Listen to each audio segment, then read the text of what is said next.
বেঁচে থাকলে আজ ৬৪ বছর বয়সে পা রাখতেন গিটারের জাদুকর Ayub Bachchu.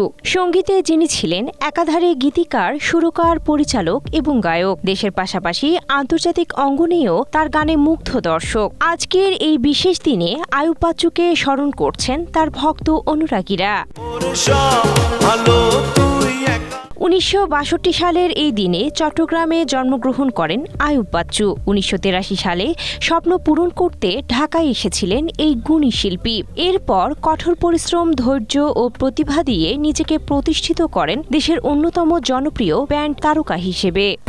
Strawberry super dotted ও ক্লাসিক ভ্যারিয়েন্ট সেন্সেশন জাগুক শিহরণ।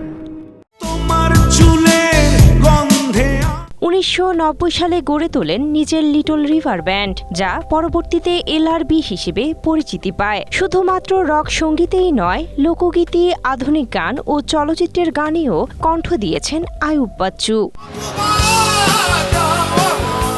আইয়ুব বাচ্চুর সেই তুমি, কষ্ট পেতে ভালোবাসি, হাসতে দেখো, গাইতে দেখো গানগুলো যেন আজও দর্শক হৃদয়ে দাগ কেটে আছে। ২০১৮ সালের ১৮ই অক্টোবর ৫৬ বছর বয়সে হৃদরোগে আক্রান্ত হয়ে চিকিৎসাধীন অবস্থায় মৃত্যুবরণ করেন এই কিংবদন্তি। Sinthia Aktari, Asia post.